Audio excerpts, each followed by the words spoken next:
Alright, ladies and gentlemen, we're here in the lobby screen ahead of the ARC Rallycross Championship season finale, which will be taking place at the Daytona Rallycross circuit. Thought there was a threat of rain, but apparently there isn't. And we're here ahead of Heat 1, and co-commentating with me in Heat 1 will be AJ Knickel, as he's not currently in Heat 1. Yes, I am. I'm here. I'm really excited actually to get this underway because we've got, we'll call it a pretty intense championship battle. It kind of last week took a bit of a kick, but Fabian, with a good weekend in his Volkswagen for JSR, might be able to pull it off. He'll need an absolute stinker from Travis Van Oostendorp though, so that's something to watch out for. We head into this race with Travis Van Oostendorp on 392 points, while Fidel Fabian trails on 373. Van Oostendorp's teammate Matthew Stotts on 357. With that said, there is actually still a fight happening really closely at the top of the constructors' standings with Congo Line Esports with Van Oostendorp and Stotts having 749 points to Jake Scarborough Racing's 722. So that could also be something to watch out for. I'm currently getting lost as I attempt to find the standings for myself. My tablet's not quite... what the heck? Well, my tablet is having a meltdown. We're headed into Heat 1 here with... an assortment of drivers for the first heat. I think everybody here is going to be pushing really hard. It's Daytona. It's quite a really difficult track compared to some of the other ones that you might see on the schedule. It's got that sweeping hairpin in turn 1, but after that it's got a lot of really tight sections, including a tabletop jump headed after a chicane where you might have to use a little bit of handbrake on the exit. So everybody here, I think you're going to get a taste of just how intense this is going to end up being. Luis Ramirez has been a really good rookie to watch for the last couple of events that he's started. He hasn't started the entire season, but in the event that he would have, I'd assume he'd be right near the top. He's been clicking off the heat wins. He's been someone to watch. I think he could be a threat to get his first career ARC victory here tonight. And as we were in the pre-race screen, we have Heat 1, which will be the aforementioned Luis Ramirez, current points leader Travis Van Oostendorp, Gabe Cazola, Matthew Stotts, and Jonathan Jurgensmeyer, set for the starting grid of the first heat here at Daytona. Yeah, we've got a starting grid that is coming out of the pit exit zone on the track, separated from the majority of the normal track by some concrete barriers, tire barriers, that kind of stuff, but it opens up a really nice clean shot into the Joker if the people on the outside were wanting to take that, even the person on the inner lane starting from the lead. But we've got all the lights on, we're headed off down into turn 1 into the Joker. You're going to see 2 out of the 5 peel off, take the Joker, try and maintain as small a gap to the rest of the field as possible as we head into this 6-lap event. Both of the Hondas, Travis and Stotts, as expected, get off to a very good jump. Stotts actually gets a bit sideways on the exit of the tabletop. It's going to open this up quite nicely for Travis to just kind of focus on putting his lines down and holding off the cars behind him should they be closer than he thinks on the exit of the Joker. One thing to remember, the overspeed is such on the exit of the Joker that even if you get overtaken, you might be able to get them back before that chicane. We see 2 of the remaining 3 peel off into the Joker this time. Travis Van Oostendorp maintains his lead. Luis Ramirez just barely squeezes ahead of Gabe. He's getting squeezed off, and they're both in everybody's entire barriers. There's been absolute madness. Crash. Can we get eyes on that Honda? Is it still going? It is. We've got Gabe Cazola recovering from a flip. This is going to open it up completely for Travis Van Oostendorp, as all he has to do now is not crash. Yeah, current objective survive. That is that's not much of a Civic anymore. I don't. Oh boy. Yeah, Gabe is struggling really hard to keep it on the track. You're looking at cars with missing front clips, missing rear clips. Travis Van Oostendorp I'm going to be honest, he's struggling a bit more than I was maybe expecting as well. He hasn't jokered yet. He's down to 1.7 seconds. I almost feel as if maybe he's gotten damage. Looking at the front of his car, he definitely has. Something's happened. I think he messed up turn 1 while the cameras were looking away. That's my guess, because he lost a lot of time to Ramirez, and now he's certainly in danger of losing if he doesn't have, like, a really good joker when he takes it. Yeah, Luis Ramirez is very quick as it stands, but Travis headed off into the joker this time. Luis is going to be taking the corner. Travis has way overcooked it. He's backwards into the barrier. Now, well, not quite in the barrier. Now Luis has only got to hold on. This is going to be extremely helpful to Fidel Fabian. Oh, as Travis overcooks it, he's in the barrier. All he's going to need now is to try to hold on now to keep ahead of Matthew Stotts, who's still quite a ways behind. I don't know if maybe there was a miss on the setup for those two team cars tonight, or if they're just having equally unlucky races, getting involved in incidents. Yeah, so I think they both just made small mistakes. Travis had so much confidence going into this that I kind of almost wonder that this may be a bit of overconfidence by the looks of things. It can happen when you're headed off into a final race with a big championship gap. Sometimes you're like, oh, the other person, they're not somebody I'm really threatened by, but all it takes is one little thing and you're out of contention. Or in this case, two bigger things that have taken Travis out of good points here in Heat 1. With that said, there is a silver lining here, and I'll be honest. Travis will be wanting to keep this in mind. Dylan Bem did not show up tonight for this heat, so he did gain a position out of that at least. And Travis couldn't even keep Stotts behind. He must have made another crash because Stotts was so far back, but he's still gotten there. And I mean, yeah, this thing looks like an absolute mess of a vehicle. Luis Ramirez coming through the final sector right now, around the last true corner into this kink here, onto the handbrake, onto the power, just clipping the apexes, is leaving a bunch of space so he's not overdriving it here. Jonathan Jurgensmeyer is going to follow him 0.8 tenths of a second behind him. We've got a huge gap back to Gabe Cazzola in third, as Matthew Stotts has overtaken Travis Van Oostendorp for P4. I've got to wonder what has happened to Travis Van Oostendorp in this event. This is the complete opposite of what he would have wanted, and it is definitely going to be opening up the possibility for Fidel Fabian of a championship charge if he can manage to keep his car under him and maybe have a good event.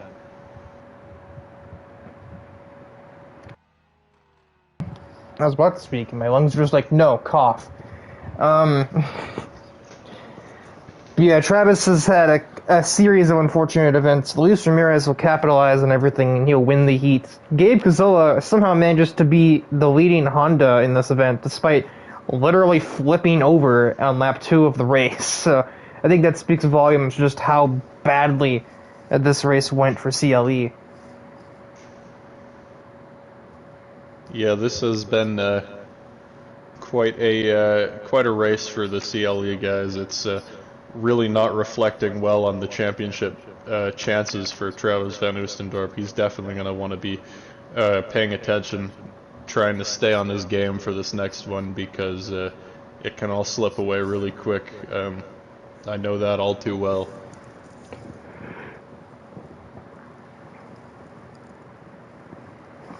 We're clicking off the points here. Luis Ramirez after Heat 1 is going to have 10 points, ahead of Jurg with 8. Gabe Cazzola will be third with 6. Matthew Stotts will have 4 points. These are all bonus points, by the way, headed into the standings for those who aren't quite sure what I mean by that. And 5th place Travis Van Oostendorp will only be getting 2 points. So with a 20-some odd lead here, if Fidel Fabian can maybe have a good heat here, click off 8 points, it won't be nearly as hard for him to mount that championship charge headed off into the final. Yeah, that's what he's hoping for, obviously. You click off those 8 points and suddenly all it takes is a good final, and the championship will be his. This is all true. Anyway, I am going to be headed into the race. Good luck, Riker, in commentating this next one. And the next heat looks like Fidel Fabian, Jake Scarborough, myself, so 3 Volkswagens.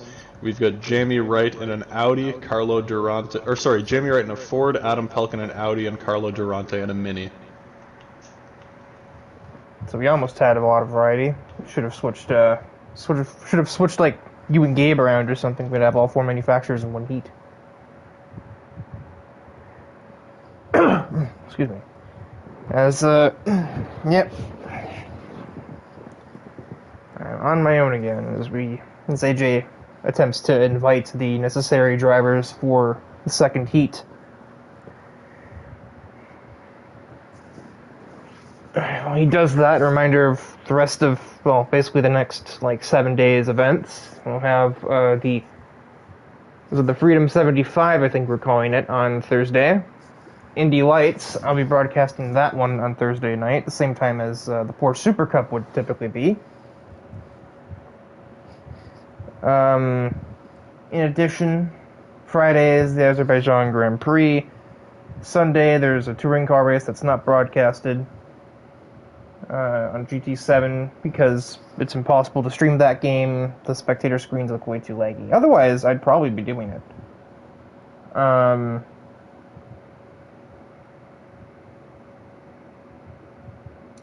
Brain, shut off. But then this coming, or the next Monday will be the Indy 250, and I'm trying not to overdo the hype on that because, well, there are better days for that, like Monday itself. It'll be kind of an all-day thing to my understanding, so. But as for the current moment, I think we're waiting on.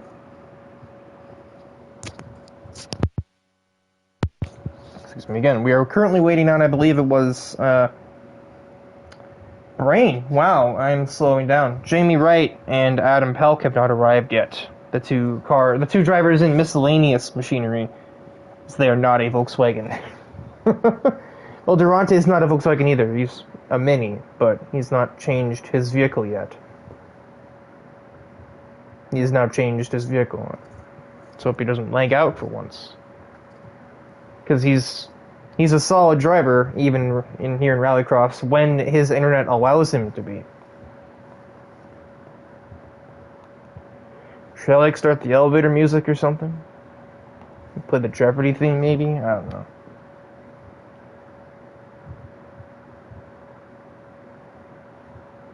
I'm slightly surprised that none of the Heat 2 drivers have just suddenly appeared. Well, it seems Jamie and Adam will not be making it, so it'll only be Carlo Durante versus the Volkswagens as we do Heat 2. Now, as my co-commentator from last night was quick to mention that AJ and the JSR drivers have been getting into it a lot as of lately. As he doing Bam in the chat, yes, your boy won Heat 1, so he's doing his job so far. AJ and the JSR drivers, Fidel and Jake in specific, he hasn't really had any with Jurgensmeyer as of yet, but those three have been kind of getting into it a lot lately, so we'll have to see if that plays any role in Fidel's efforts to maybe try and steal this championship from Travis after his ultra mistakes in Heat 1 earlier. It'll be Jake Scarborough, Carlo Durante on the outside pole, Fidel Fabian and AJ Kaneko on the back row as we get ready for the second heat here from Daytona. Any minute now. Scarborough has a lot of fuel in that car, so I'm assuming that's probably something he's fixing right about now.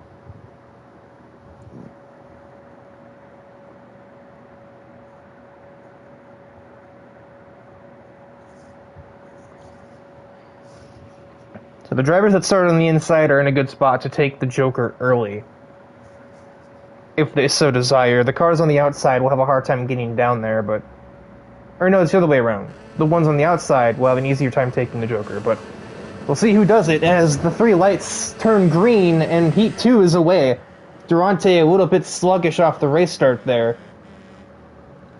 As it appears Jake and Carlo do not take the Joker, Knickel and Fidel do. And they'll be too wide heading into the bottleneck little mini chicane S section. Fidel will just about clear over the tabletop, slight contact, but these two need to not ruffle each other's feathers too much, because, or at least Fidel needs to not ruffle AJ's too much, as much they've had problems lately. Fidel needs to sort of ignore that as Durante gets into the tire barrier, but he does about survive. AJ Knickel with some grass on his tires. I think he was trying to avoid a mistake from Fidel. As 2 laps down and everybody has completed their Joker runs. So now it is just pace, or, driving from here. And it's worked well for the drivers that didn't take it on the first lap. As Fidel Fabian is around, heading through the hairpin. No damage, so it's not exactly a game over scenario, but he's going to be looking at somebody to make some sort of slip up somewhere if he's going to try and make up any ground on Travis. I mean, he's already making up ground by default because the worst case scenario is 4 points to Van Oostendorp's 2.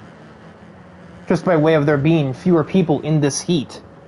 Oh, they're both super out of shape over the tabletop. AJ takes it cleanly, as does Fabian. But Carlo and Jake had a little bit of a heart attack going over it. One thing I noticed from my brief track time here at the Daytona Rallycross circuit, overtakes here, not super easy to make. The track is not super wide, and the parts that, and this is especially true for the places where you'd be making heavy braking. Oh, Scarborough is super out of control. That gives Durante the lead of the heat with a little over 2 to go. AJ sends it in there. I think maybe a difference in braking point was at work there. But no real contact made. Fidel is getting from bad to worse, and I think we just heard somebody make a mistake. Durante just drove straight into a tire barrier. And now it is AJ versus Scarborough. Or Knickel. I really need to get that consistent. Scarborough versus Knickel for this heat win. As Fidel overtakes the Mini after his mistakes. They both get really awkward Joker jumps, and AJ finds a tire barrier. And a very unique rejoin.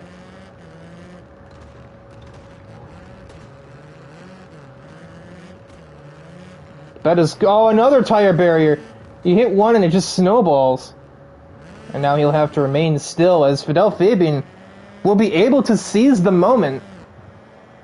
And he will move into a crucial second position with just a lap to go. Just 1 lap left to survive, and Fidel will make up a solid 6 points on his title rival.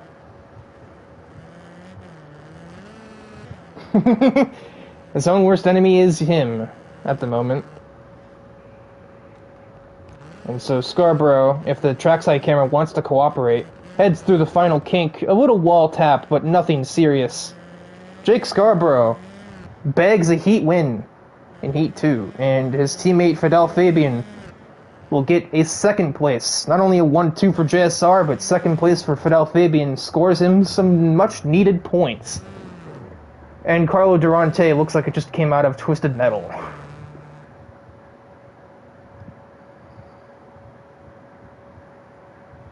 Well, that was exciting. The first half of the race was just single file, but one person started hitting a tire barrier, and everybody started doing it. A bunch of lemmings you all are.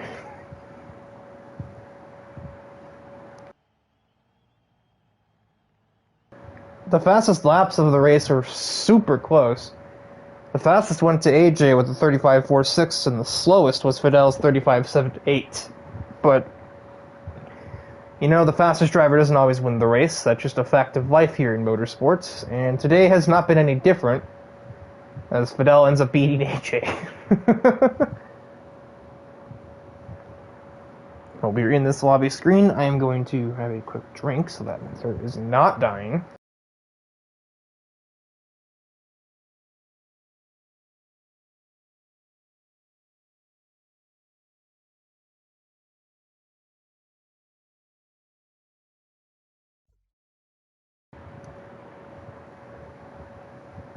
Yeah.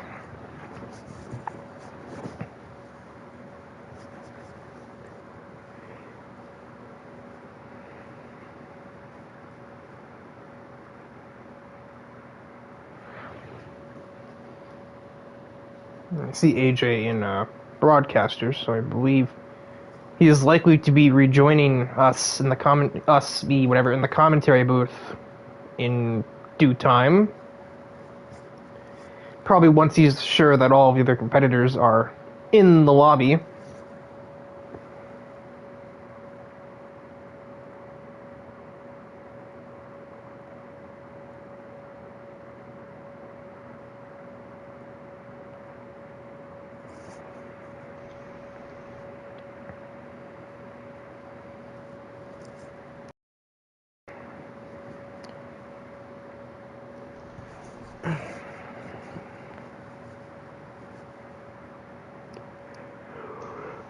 No, I got to come from my chair and I almost started yawning. As I was correct, AJ Kinnickle does indeed rejoin us for the third heat. Yes, I'm back. Heat points are calculated again. We've got Jake Scarborough tying Luis Ramirez with 10 points apiece. Fabian tying Jurg with 8 apiece.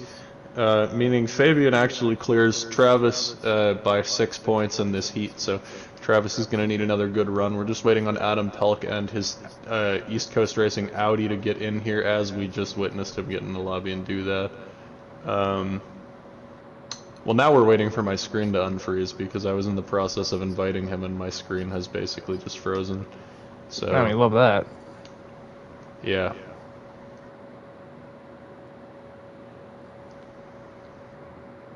Yeah, I'm actually, like, stuck. Oh, there it goes. Okay. Now we can get this on the road. Let's get started. Most stable Project Cars 2 lobby screen. Yeah, it's true.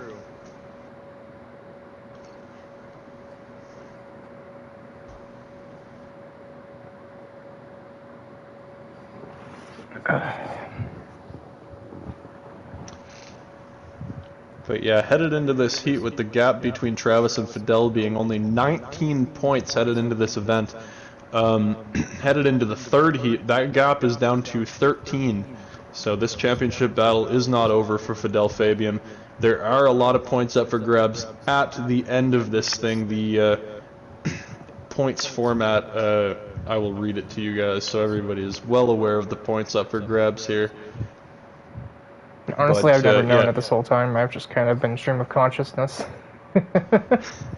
In the heats, we've got a point system of 10, 8, 6, 4, 2, 1 for the top 6 drivers, whereas the finals go as 50, 45, 40, 36, 33, 30, and so on down for the 7th place, 8th place, 9th place finishers in the semis who don't make it, getting 27, 24, and 21 apiece. So there is a lot of points still up for grabs. Travis is going to need a good run. He's going to need Fidel to falter, and he's going to need to make sure that he can keep this car under him, because there is a lot on the line headed into this heat. And this heat, which will be contested by Adam Pelk, Carlo Durante, Travis Van Oostendorp, Jake Scarborough, and Jonathan Jurgensmeyer, are 2 points rivals completely avoiding each other in the heats, as Heat 3 is officially green. That is the benefit of being first and second in points. You don't have to see your championship rival up until the finale, as we see Travis Van Oostendorp off to the same lead he took in the first heat. He's getting out to that early lead. He's going to have Carlo Durante behind him. Durante had a promising run in Heat 2 up until a slight mistake. Travis Van Oostendorp taking the tabletop, getting down. We see Adam Pelk just Adam barely keeping the save. car. Double big save. Bit of a motocross type recovery there, grinding the edge of the dirt. We'll call it a cushion there, even though that is absolutely not meant what that, or not for what that is meant for. No. Carlo Durante, we're going to see if he peels off in the Joker this time. Yes, he does. Was that Travis Van Oostendorp spinning I saw on my screen? No, he was just taking a big angle. He does tend to use a lot more handbrake than a lot of his competitors, keeps that rear end going. That's hard on the suspension, going way out like that every time over the tabletop jump, but he's trying to keep that under him at the moment. Hard landings be damned, he's wanting to take this lead easily. You got Jake Scarborough, the Jake Scarborough Racing teammate of Fidel Fabian, off into P2 here. Both have jokered 3.5 oh, big seconds. Spin in the back. Adam Pelk just clipped tire barrier. That section says claimed a lot of people today already. Yeah, with that, I was going to say, with that said, I think Travis van Oostendorp easily had enough to get across the Joker, and oh, we see Jake Scarborough way out off the tabletop jump.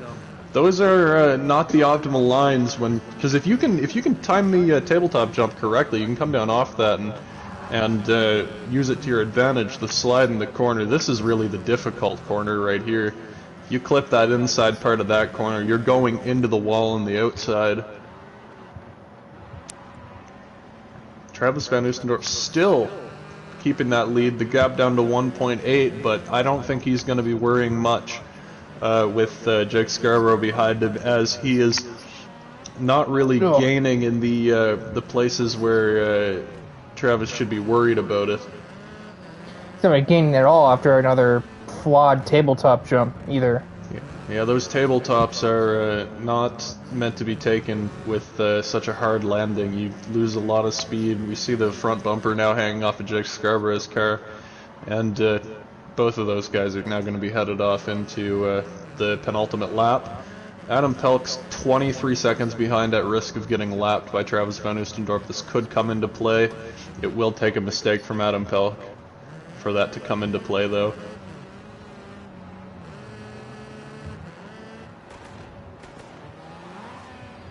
And Travis Sicily needs to hold on for one more lap. As difficult as that was for him in Heat 1, he seems to be a little more composed here, at least. He did say to me in the party after Heat 1 that the car felt nothing like what he expected. As we do see Adam Pelk come into play, sitting sideways, he's had another mistake. He'll just wait for the cars to all pass him there. That is the respectful thing to do.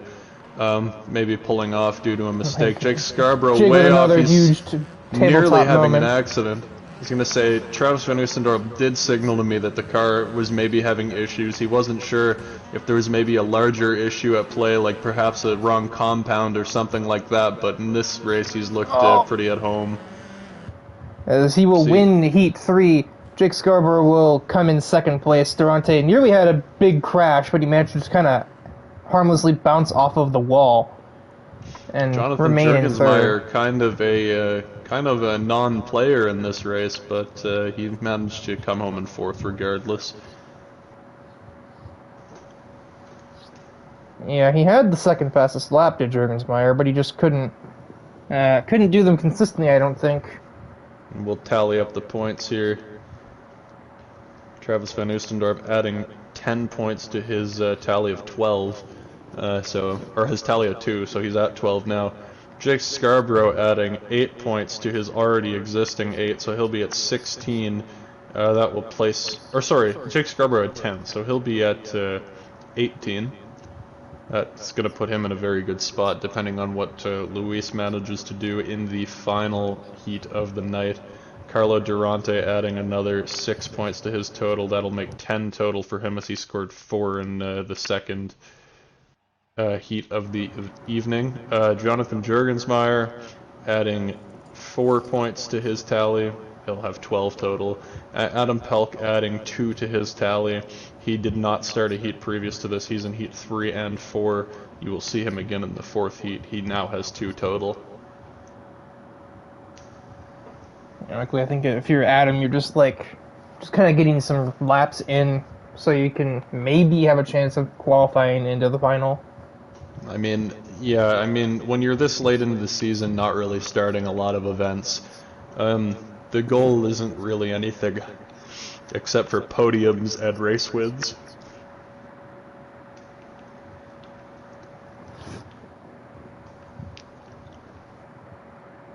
Or in some cases, just getting data built up for a next season, but the next season of Rallycross is kind of a question mark, so as AJ departs. yeah, the next season of Rallycross is a bit of a question mark, as we don't know if it's going to be on this game or not.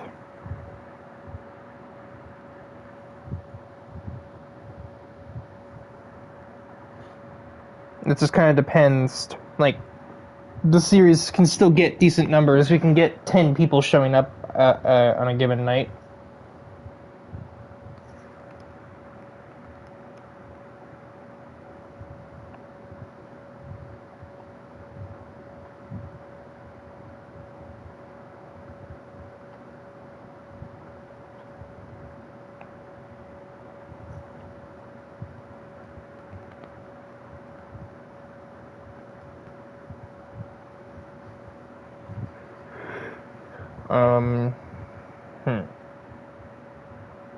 That doesn't seem right. Oh, he's co-commenting, I think.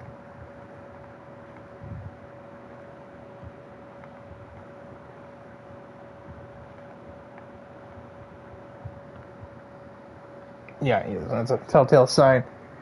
It seems he'll be joined in Heat 4 by Mr. Jake Scarborough, Heat 1 winner, and almost had something for Travis in the third heat just now. Keyword, almost. Yeah, unfortunately that tabletop had something for you as well. Multiple times over.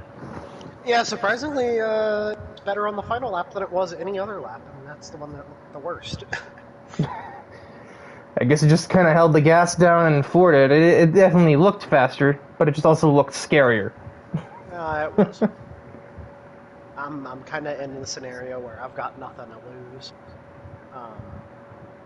Obviously, it would have been good for me to get those points taken away from Travis, since Fabian's sitting second in points. You can take points away.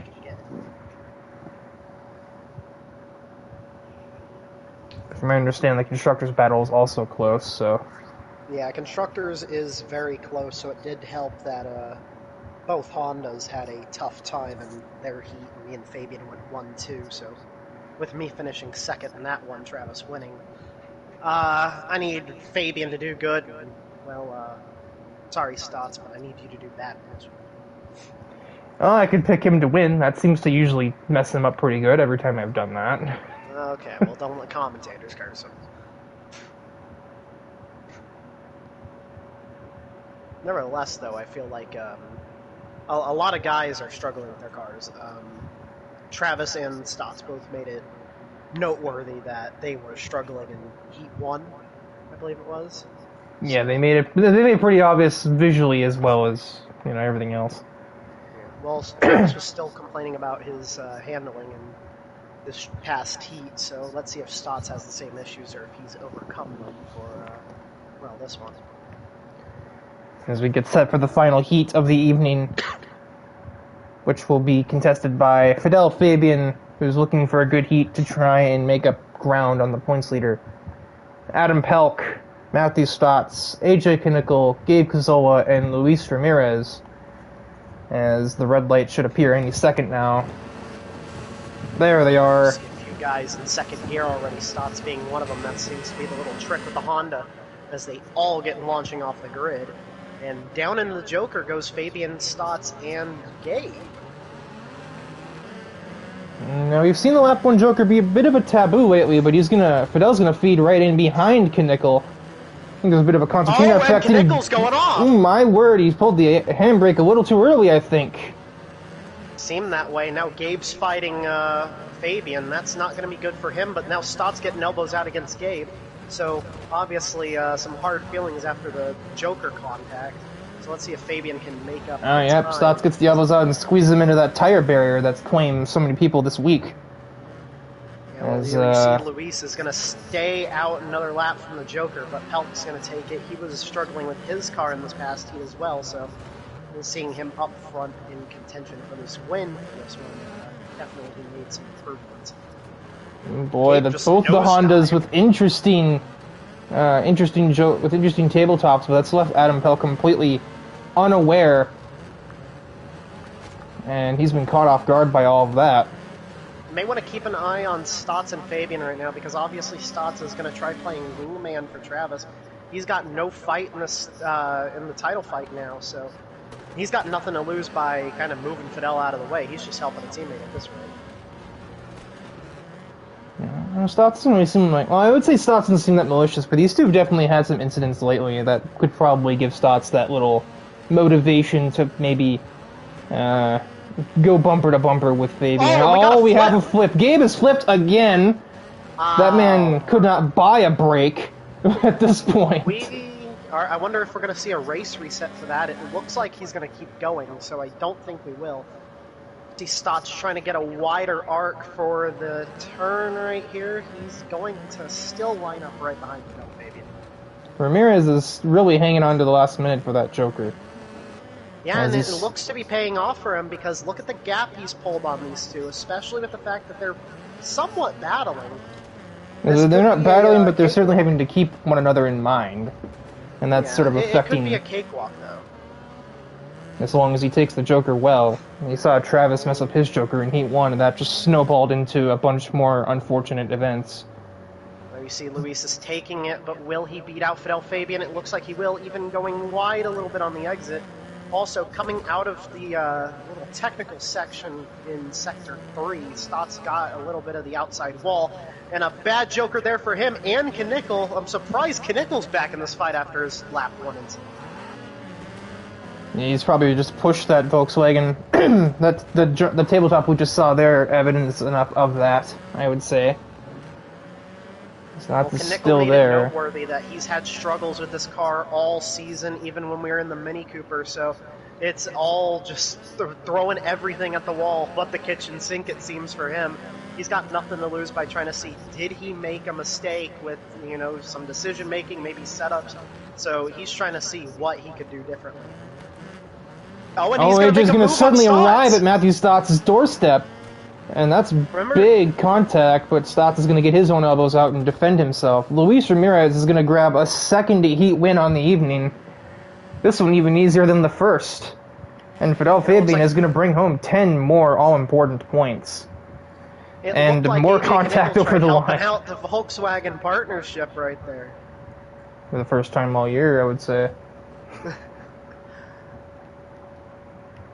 Gabe will once again flip and not come in last. Adam Pelk with, well, certainly a better race than his Heat 3 performance, but still comes in dead last. And just, wow, look at those lap times. Luis Ramirez with 34, almost a flat. So he's got some speed that no one else has seemed to find, but he kind of had some people turn heads on him at, what was it, Dirtfish. He had a lot of people unhappy with him, so thankfully for him, he's had no one really around him this race. Yeah, it was the thing that Alonso said. He only knows how to start first and drive fast. He doesn't know racecraft. Well, time will tell. So if Luis finds himself near other people, we might see something come of that, but for the moment, he's been able to just kind of have a free ride and win both of his heats.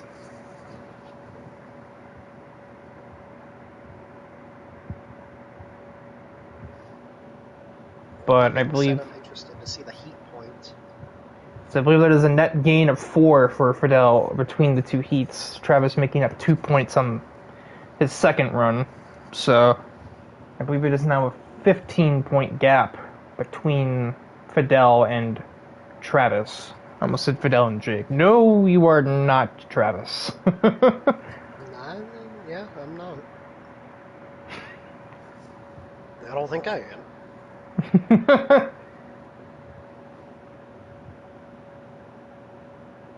Oh no, you're turning into a Chiefs bandwagoner. Did I say that on the stream? No. Whoops.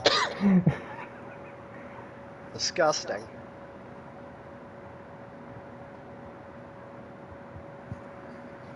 So, we're gonna go back to the lobby. And Jake has to. No, not everybody is Jake. Gosh darn it, me. AJ has to do his intense calculations before we can move on. Well, going into this race, I'm going to try seeing what the gap was between Fidel Fabian and Travis Van Oostendorp. But Fidel Fabian does gain some points on him. That will be 4 points. So although it's not much, it is definitely something. So he needs to make it worth it in the final. Basically hoping that Travis misses out on the final and well, Fabian just goes on a tear in there. Yeah, he's gonna at least need like second. I don't know if Ramirez is really in reach, but a second over Travis is his best hope as things currently seem to be.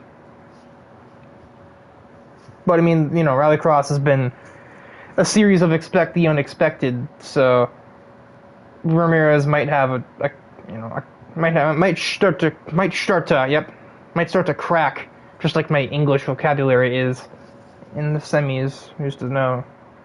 Well, I will be here for Semi 1, as Semi 1's lineup is Luis Ramirez, Fidel Fabian, Jonathan Juergensmeyer, AJ Knickel, and Gabe Cazzola. And Semi 2's lineup, well, being the rest, myself, Travis Van Oostendorp, Matthew Stotts, Carlo Durante, and Adam Pelk. So once again, Travis and Fidel avoid each other. Yeah, and that could build up a little bit of suspension, but looking at Semi 2, you know, you question, you know, Carlo, he left the party from last I was in there. You have Adam Pelk, who's been struggling. So that may just be a lock-in with me, Travis, and Stotts, unless something catastrophic happens. Looking at Semi 1, though, that's a scary lineup, because you got Luis Ramirez, who's been running away today, Fidel Fabian, who's been showing consistent pace, Jonathan Juergensmeyer, AJ Knickel, and, well, Mr. Flip. Hanging out. Yeah, and then Mr. Flip for today, so... Mr. Nitro Gabe Circus. Go 3 for 3. Wait, I'm confused here. How does Adam Pelk have 3 points? I believe that might be a typo. Or no, that was a 6-car heat, wasn't it? Oh, was it? I think it was. Well, no, it goes by, Okay, well, it goes by evens. that's 10-8-6-4-2-1. There's a 6th car in the heat. Okay, then I'm just crazy. My apologies. We know, Jake. We know. Man!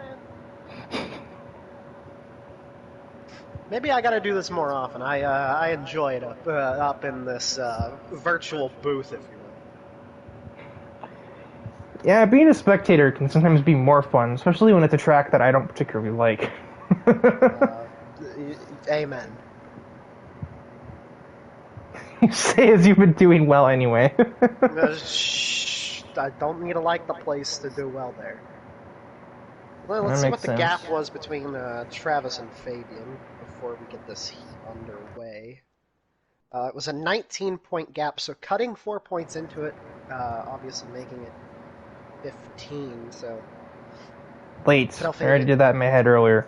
Man, well, you didn't say that, so that sounds like I did an absolute say! problem. Well, then I'm just deaf.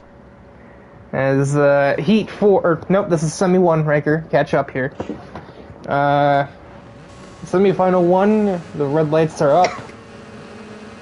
Jake is coughing, and we are Jerk green. was in neutral. Jerk was in the wrong gear, and that's created a bit of chaos off the start, but it's only helped Fidel. Oh, and As Luis is Ramirez- off track and goes oh! around! Nope, there it is. Ramirez has to try and negotiate other vehicles, and he spins, collects somebody. I think it was Juergensmeyer as Gabe. well. Yeah, more contact there. This could be good for the Volkswagen Brigade, if you will. 3 of them in this heat, but Fidel Fabian kind of needing that. Obviously, no extra points on the line, so Fidel Fabian may just kind of ride around and try to stay in the top 3. And so honestly, if AJ all over him putting pressure, I would say, well, yes, take the Joker, so... Disregard whatever I was about to say, is Ramirez a little bit surging. We can kind of see that even in the broadcast here. He merges into P2 despite that spin.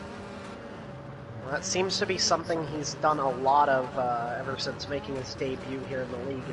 He's got a little bit of an internet issue, so whether that's controllable or not, in most cases it is not, but It's obviously an issue when you're trying to race around him because it's very unpredictable at times, especially in a heavy contact series like Rallycross. You know, the close quarters we get is he's a little wide at turn 1 there. He's holding station regardless. Yeah, well, Luis Ramirez is the only person without the choker, and that was a weird landing. I think that was mostly lag. But he's all over the back bumper of Knickel, and Knickel being there, and Fidel Fabian has a little bit of a mess up right there. Yeah, I couldn't really tell in the background if that was a mess up or if he got a little bit of help from Cazzola, though. Because Gabe would have a reason to kind of just shove Fidel out of the way if he, you know, that would help Travis exponentially if he did so. Yeah, but it really doesn't right here, and we're about to see Luis Ramirez be in a very scary point as he's side by side with somewhere Cazzola, with and Gabe, he's going that's a huge crash. Yep, what is going on? I can't even commentate on what I'm seeing. This is why I don't commentate GT7, because imagine it always looking like that. Oh, and now Gabe and Fabian are going to have to fight over this one as Juergensmeyer, with no damage it seems, is lurking in the back. Insert the Jaws music, why don't you? Copyright, can't do that. Well, he smells blood in the water, and that's all that needs to be said about that. The silent assassin Juergensmeyer. And he's definitely there. So, I think Gabe and Fidel need to just kind of stop for a moment. Think of the bigger picture of who gets into the finals, and Fidel has been slightly bumped by Cazzola. He's going to give it right back to him as we get into the hairpin. Juergensmeyer's just trying to find a lane they're not in so that he doesn't get collected if this gets too much. I really wonder if Juergensmeyer is going to sit back and help Fabian. Obviously, these two being teammates in other series for this league, and, well, affiliates in this series, so try helping out an affiliate, maybe? Nope, he's going to punt him instead. Wow, and that's going to put Fidel Fabian out of the transfer spot. Unless he gives it back, he's going to need a decent tabletop to do so. Or somebody else up ahead to make an error. Gabe having a little bit of a mistake, it looked like, right there, but Juergensmeyer can still give a bumper to him. Oh, Fidel is around. The championship is over. No. You hate to see it end like that. It's going to be a fun cooldown room, I'm sure. Especially with you being their team owner. And AJ Knickel is going to take an effortless win. Gabe and Juergensmeyer will be your transfer drivers, and that pretty much gives Travis Neusdorf a championship, despite him not even being on the screen to, like, commemorate the moment. Yeah, it is a lockout for Travis Van Oostendorp. No one else is in reach for it, unless he manages to miss the main right here. Leave is just a lock, so tough break for Fidel Fabian, but that may be just a lot of people kind of turning at Luis Ramirez once more, because I believe that was a lot of avoidable contact that, you know, you're in here doing 2 races. There's no need for stuff like that, but we'll see what ends up coming up out of that. I'm noticing a pattern of just not having championship battles be at all relevant. It's really... I've always received the criticism, I don't focus on the points, I don't focus on the championship battles. Well, when they fizzle out like this in such a disappointing fashion, there's no drama here. This isn't cinema. We're not even going to get a final deciding race because Fidel just got punted by his affiliate. Yeah, and I mean, I can't get mad at Jurg for that. I can understand that. You know, he may not be racing for a championship here, but that's definitely a bad spot to be in for well, me as a team owner, because now I have to kind of look at it as, well, I'm fighting 2 guys for a team championship now, so. Yeah, not to mention you're the team owner of both of those drivers elsewhere. Yeah. The last thing you need is team or teammate tension when we say head into the Indy 250. Yeah,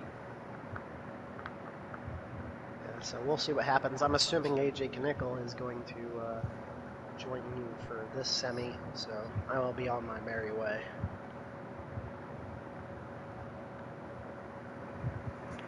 I would like to see if that is true. I need another drink.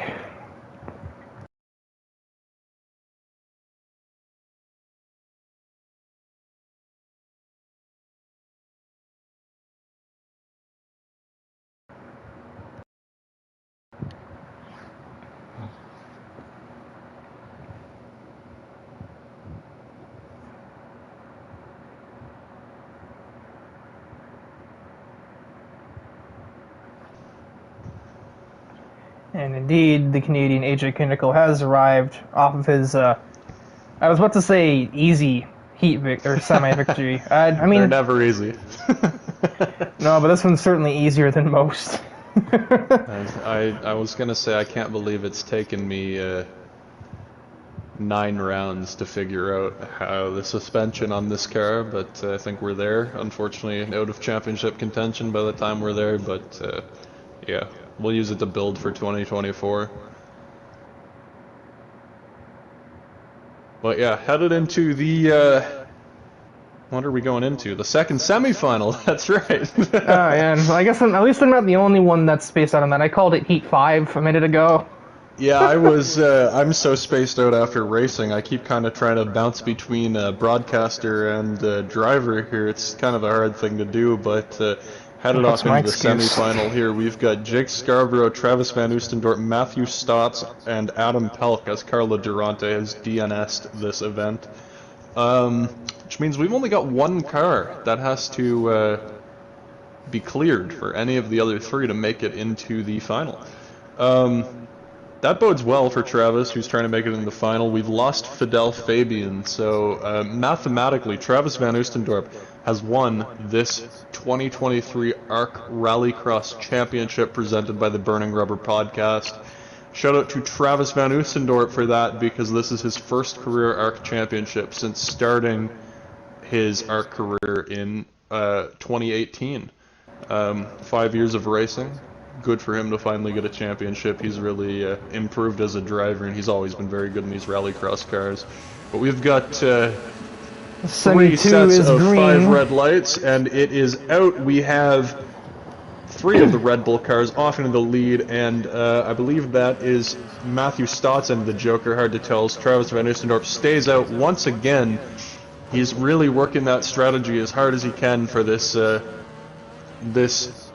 event at Daytona, as Adam Pelk takes a really bad bounce off of the tabletop jump. He seems to be recovered quite well from that, though.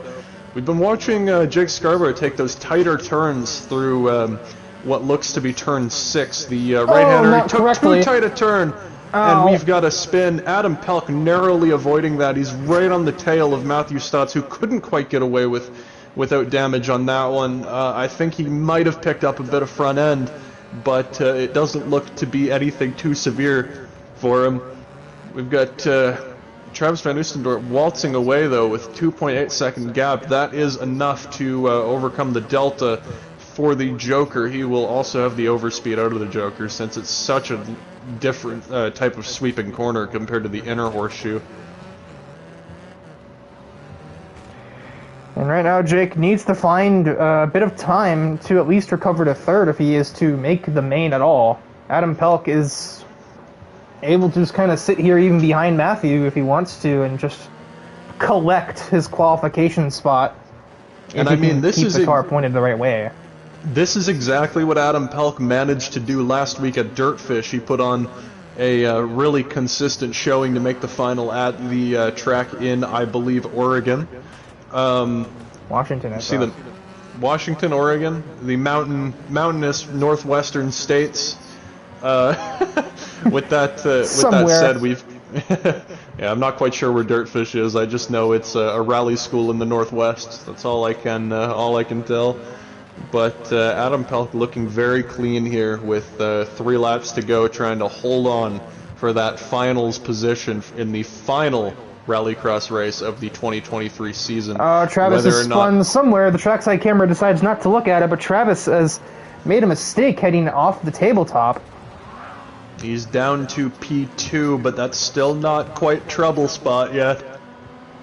Yeah, but it's opening the cracks, and we've seen plenty of times already this week one person makes a mistake and it just snowballs into many more. And there is another one. Oh, and there's another one. We've got a huge crash. Both Hondas hit either side of the Red Bull gantry there, and now suddenly it's Adam Pelk in the lead. Adam Pelk, Mr. And Scarborough's back in the here. top 3. As Travis is a heavily damaged ride in last. He doesn't show out too hard. He's not the fastest, but Adam Pelka knows how to keep it on the track, and this is how he's managed to collect over 10 career ARC victories in the past. Obviously, these semifinal wins do not count toward that, but you can never count him out. Yeah, I kind of like him. It's kind of how I worked. I don't know if you ever noticed. That was exactly how I raced. I never. It is true. Had it's the a special type car. of skill to never put yourself in harm's way. It's really a good thing for Travis Van Oostendorp that Fidel Fabian managed to not make the final, because this is a really interesting turn of events, having neither of the championship contenders make the final. And I wonder how close that's going to put Matthew Stotts at the end of this championship. He was only 30 points back, especially with Adam Pelk wins semi too. I was going to say, especially with the 7th place driver, that being the 4th in each heat, only making 27 points. I almost wonder if Matthew Stotts has an outside chance at this championship with a victory in the final. That would be the craziest thing. I'm actually going to double check the standings here. I believe he was somewhere in the 350s, whereas I think it was a 59. I think he had a 40-point deficit. I don't think he can quite get it done with Travis Van Oostendorp having 27 points, but it is an interesting question, and I don't think we can quite write it off until we see the math at the end of this event. They were 35 apart going into the week. The it's heat hard to points say. I mean, yeah, heat points. We've got a. Let me take a look here. I don't think so, though. I'll have to take a look here. We had Matthew Stotts with 10 points in the heat and Travis Van Oostendorp with 12, so that is a 2-point swing in Travis's favor here. I believe that, what did you say, a 35-point gap? That's 37 points. I think that just rules out Matthew Stotts, but it does look like it will be a 1-2 finish for Congo Line Esports in the final championship if Matthew Stotts can get it done here in the final. Yeah, that can be a 1-2 for them if, I believe basically if Stotts gets second, based on my haphazard calculation. So we'll see Adam Pelk, Matthew Stotts, Jake Scarborough, myself, Gabe Cazzola, and Jonathan Juergensmeyer in the final of this ARC Rallycross Championship finale presented by the Burning Rubber Podcast.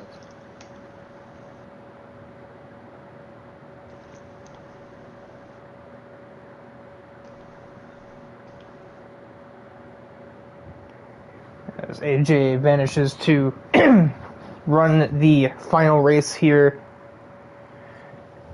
Very interesting, dramatic scenes. As now I'm sure Fidel is even angry with Juergensmeyer. That's probably only made that worse because if if things went differently, Fidel would be competing in the finals, and just as like a sort of like a hypothetical thing. That would basically give him the championship, so long as he didn't get like literally last in the final race. If Fidel had made it, but we can think of the what if for as long as we want. If I were to do that, what if AJ weren't in ARC? I'd have 6 championships. So I'd have like 3 or 4 GT3 championships that I could have won if AJ wasn't AJ. So do not dwell on the what ifs for too long, but.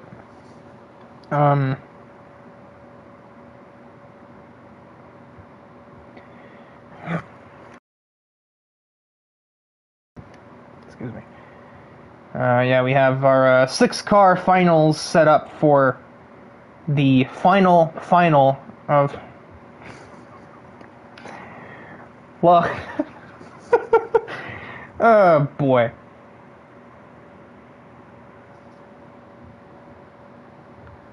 I believe Adam. Wow, my brain is stopping. I think Travis might be sticking around to commentate, is my guess. Because he's still here. Yeah, as he didn't qualify. So, we should receive him any minute now. Kind of works almost doubles as a champions interview, despite the fact that he is not in the final race, and therefore could not get a podium in the final.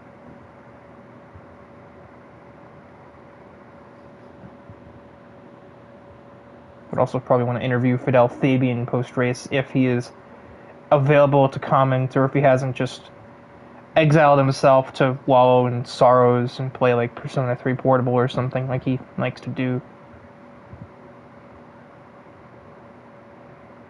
And there is the third co-commentator on the evening, our ARC Rallycross champion, mathematically speaking, Travis Van Oostendorp. Hello, hello. I'm him, I know. You're someone. I don't. I feel like him would have made the final, but I don't know what to talk about that. My car has randomly decided to not drive like my car anymore, so yeah.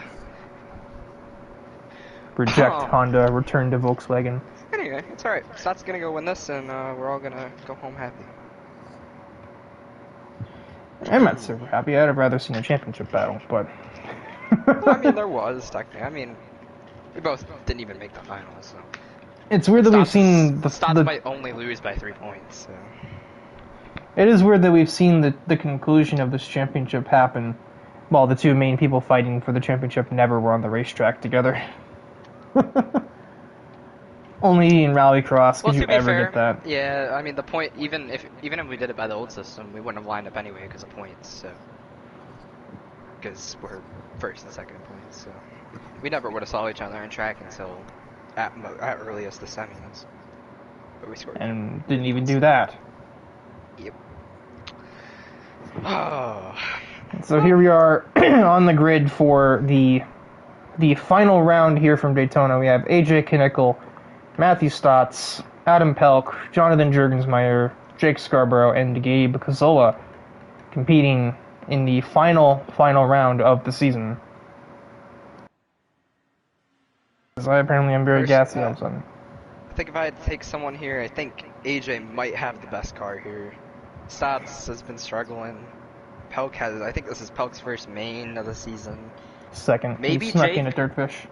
Maybe Jake, oh he did, yeah. Maybe Jake steals one. That'd be wild. I don't even know how Gabe made it. He's had a terrible day so far, but He's flipped twice this week, and yet still here he is in the final. Honestly impressive. And the red lights come up, and we are green for that classic Matthew Stotts hole shot. He's going to be well clear of everybody into the first turn. He'll take the early joker. Jurek has a horrible restart. Still going to come out 3 because Stotts and AJ and I think that's Adam back there, but all take their jokers on the first lap. Gabe comes out with the lead.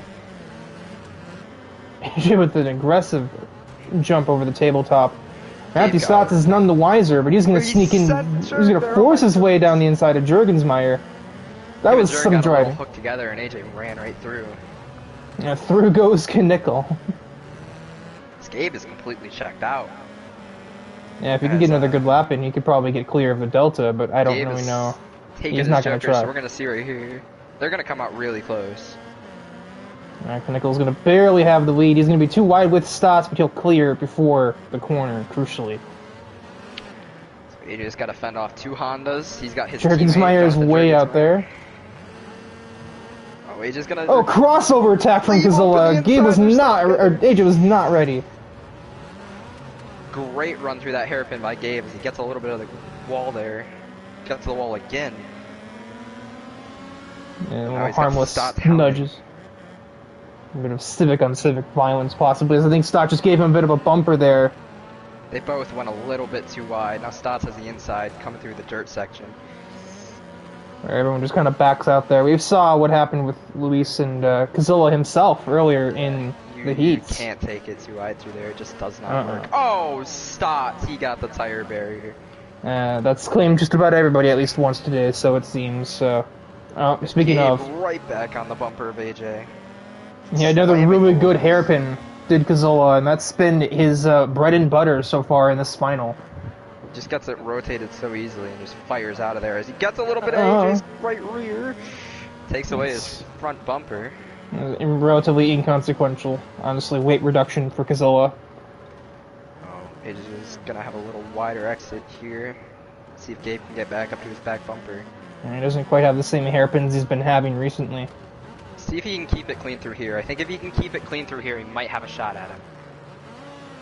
as he Yeah, doesn't. 2 laps to go in the ARC Rallycross season, and he has not had it clean there at all. It is an absolute accordion back here, though. It's big contact. Stotts, or that's Pelk. Pelk gets forced into that holder cable by Scarborough. A bit of elbows out driving has taken Pelk right out of contention. For it could have been a 4th place finish otherwise. I'm not really sure what happened to Jurg that got him back there. I didn't really catch that. He might have ran into Stotts when Stotts hit this wall right there, because Stotts is back in 3rd. Gabe has pretty much stayed at 1.4, 1.3. Oh, AJ has spun on the exit, though. Oh, no, that's... Oh, he's lagging. Wait. Well, he might lag out.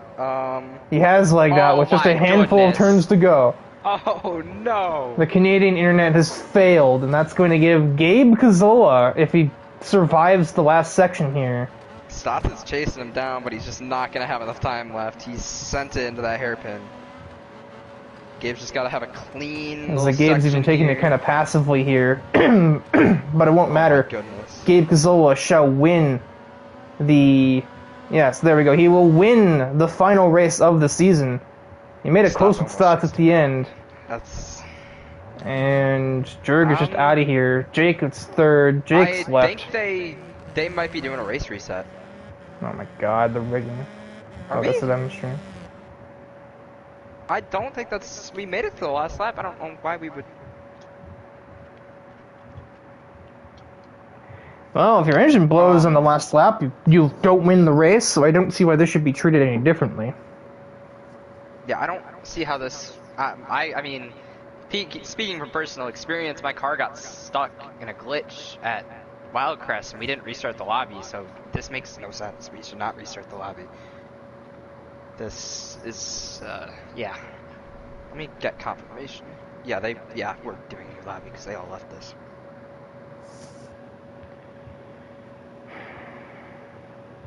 Long Beach all over again, huh? That's,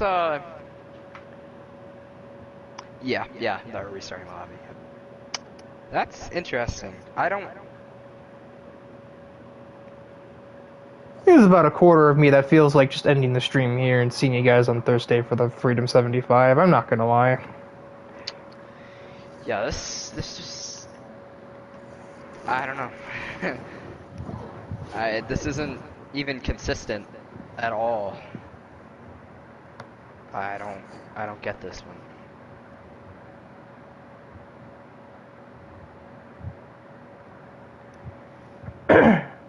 Well, newsflash, folks. Dale Earnhardt Jr. has officially won the 2011 Coke 600 because he ran out of fuel on the last lap, and that doesn't count. So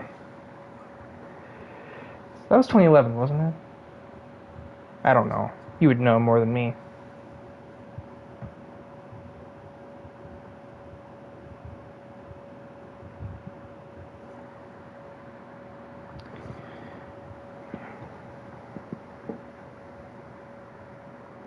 So I guess we'll rewind time about 7-8 minutes, Back to the Future moment. We reached 88 miles an hour. And we will do it all again, I guess. I could be having like a chicken sandwich right now and be just fine, but... Jared gets on the front row. I think Stotts is 3rd. He's 4th, outside, 2nd row. It's interesting, I'll say that.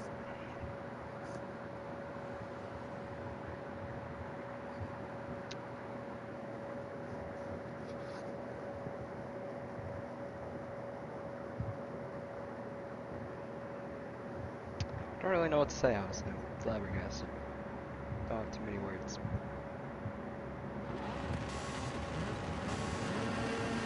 As for the actual, maybe final race of the season, we're green again. Matthew Stotts with his classic race start. He'll take the Joker lap 1, as will both of the 44R Volkswagens. Scarborough leads the drivers that did not Joker on this lap. Adam's on the right car.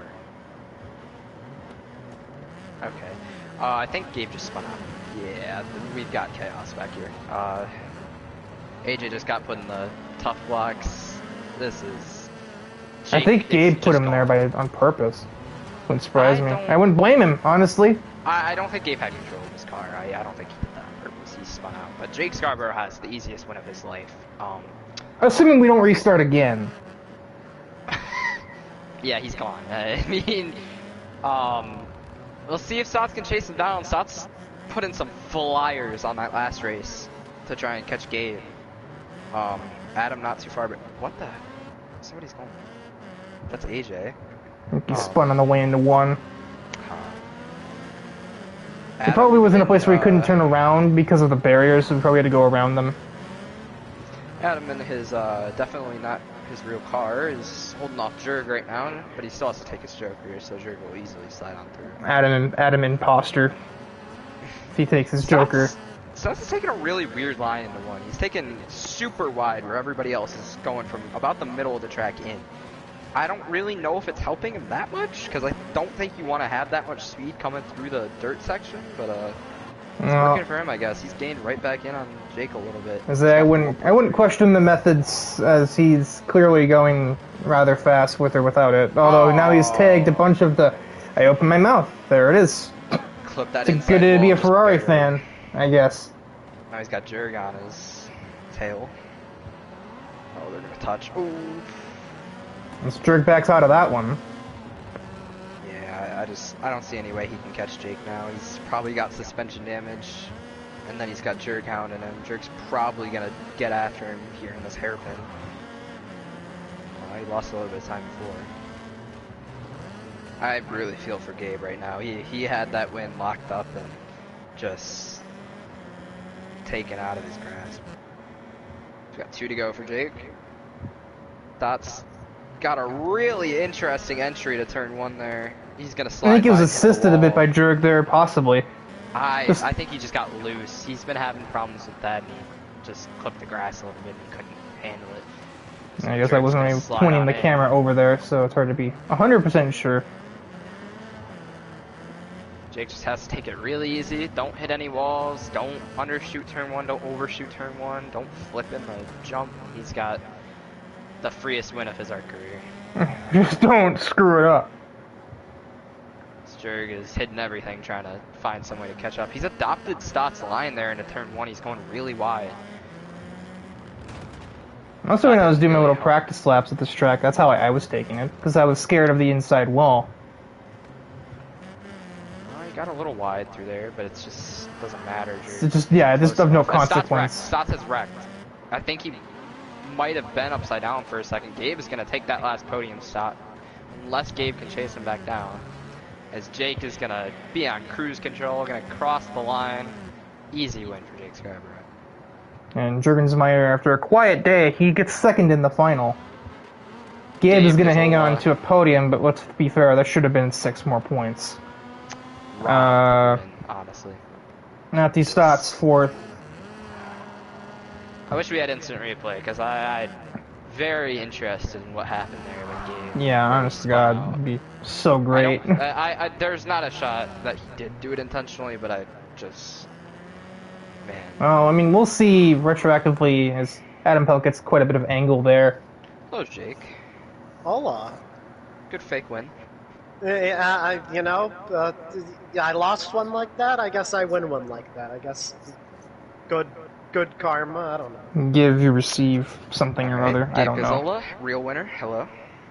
Now we need Trick to drink. Good. Like he talks anyway. Well, I guess we'll wait for everybody else. Just kind of interview you, Travis, on how it feels to have won the ARC Rallycross Championship. Real quick. Feels fantastic considering I've been absolutely screwed by most of it was not my doing. This last race definitely was, but it feels fantastic considering I have been the class of the field and been screwed in multiple races this season. I would like to thank Matthew Stotts, and that's really it. This Honda for being the best car out of all of the cars. Shame it'll be banned next time. It. Oh, also screw Gabe Cazzola. Nobody likes that dude. He wrecked me at San Paulo. But yeah, that's about it. Fascinating. If anybody wants to try and contact with Fidel to see if he wants an interview since he... He's not going to want to talk, I guarantee. Okay, then. Well, Yeah, Fidel. Guess we can interview third, give Jurg time to get here if he's not already here, and I just missed it. Give me a minute, I'll join. Oh, never mind. I'm just blind. All right. Well, how do we even go about this question? Because that's like touching a beehive. You want me to ask it? 'Cause I'll ask it. Yeah, you're braver than me. Gabe, I got a question. Do you think we should have restarted that race? No. I mean, I definitely didn't deserve that win. AJ definitely deserved it, but I don't think we should have restarted it because it was the last lap. Now, go on to actual questions. You flipped a couple times. I don't know how you got the second. How did your car drive in the final? Or at least the first one? I don't know really The first final was the the time I didn't actually flip out of all of the races, and it drove fine. It's just AJ was faster, so I was just fine with just getting second. But And first lap of the actual race, I guess. What did you spin after the jump, or what happened there? looking back at the replay, it looks like my rear axle kind of just locks, and it just kind of spins me around. I think it's just the way I landed off of the It's jump. like just been suspension bottoming out, and then the whole car just bouncing in reaction. Yeah, It's 'cause I like hitting your didn't- 'cause elbow on a table. It looks like I used the handbrake, but I didn't use the handbrake there, and it kind of just... Yeah, I think it's just something with the way the suspension landed on the ground. Because it was right... I hit the corner of the jump when I landed, so that might have broke something or did something to the suspension, and I spun right in front of the field, and after that I was definitely on the back foot. Alright, well, congrats on your podium, nonetheless. Thank you. Obviously not what you probably wanted after all that, but congrats nonetheless. As for Jurgensmeyer, the person who just kind of quietly went about his business this week in the Rallycross finale, ends up with second place regardless. Was your whole initiative here just kind of... Was the whole quiet part of the aspect of this week for you just sort of by design, or are you just trying to just kind of exist and see what happened, as it were? Well, I mean, I wasn't wrecking as much as everybody else was. There's so many people that were running off the track the entire race, so I was just trying to keep the car on the track. That's what I was doing. I put the wrong setup on in my semi, and I got saved by the fact that Gabe and Lewis got together and killed each other. So, I mean, I'm lucky to even be in the final, but I mean, at the end, if I get past Stotts there at the end, I think I get to Jake, and I think we have a battle for the win. But I mean, take second, I guess. And then another thing too with the way that you made it to the finals, what actually went down between you and Fidel? Like, it seemed like there was contact. Was there actual contact? Was there Rallycross intentions there, or was it just like lag or something? No, well, I drove in the corner, and then he was slow, so I moved another way, and then got by him, and then held him off, and yeah, that's what happened. All right, well, that's quite something. And then our secondary finals winner, Jake Scarborough. It's been quite a story for JSR in this championship with the car switch, all of the different dramas with different drivers, seemingly mostly AJ, but that's neither here nor there. The second one comes in an interesting way. I guess what have your thoughts been on how JSR has performed as a team this season? Because it's hard to even ask anything about the race, because that was just kind of not handed to you, but it was certainly a cakewalk. Well, I can tell you with the race, I shouldn't have even been in that final. I kind of got lucky with whatever incident involved Travis in the semi. And then, obviously, with the reset, I mean, we've had multiple resets this season. I got cost to win because of it, so I guess things came full circle. But as far as the team goes, you know, first year the team has been a proper thing in ARC. So for this to be the first one where the team has fought for a team championship as well as a drivers' championship, it's nice. I feel like what's going on in IndyCar, obviously, up against Travis's team, but working together at the same time. It's nice to see, a team that has basically been the same people throughout the past 2 years, but just finally put together and got everything rolling for once to be performing the way it is. It's nice to see. I'm not upset that we didn't win either title tonight, but you just got to move forward, and I hope that something comes out of IndyCar. Yeah, I was about to dive into a tangent, but that's kind of not exactly related, so I'll just kind of save that for after the stream ends. But I think I just heard thunder in the background. But that'll do it for the ARC Rallycross 2023 Championship. Quick attempt at shouting out to ARC's sponsors, DIVEBOMB, who handles social media promotions and other such material that keeps ARC relevant in the social media world. SimLeague Pro, a sort of league organization website that helps ARC run much smoother than it would otherwise, and is also a place to find leagues that are not ARC, if, that's also your thing. Maybe you want I don't know, like a league that does, I don't know, we do pretty much everything in ARC, but maybe you just do it in a different time zone, I guess. Burning Rubber Podcast, which interviews the sort of up-and-coming drivers in the American motorsports world, mostly NASCAR, but I think other things too. James McAdam, as he's in a partnership with the league for allowing us to use his photography for our promotional material on social medias, and then AJ himself and his design company. I don't actually remember the name. Is it just AJK Design or something like that? He can remind me if I'm wrong. The guy that runs the thing has a thing that does designing of things. But Thursday we have the Freedom 75, Indy Lights, which is basically actually Formula C's.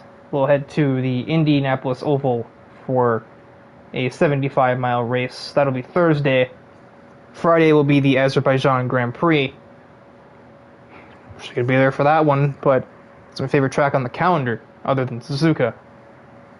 And then Monday comes the Indianapolis 250 for ARC, after whatever qualifying things go down and all that stuff. I don't know. I don't remember if that's going to be the same day or if that's going to be a separate day when we do Bump Day, but I guess in due time. But for me, for Rallycross, and for Daytona, that is all.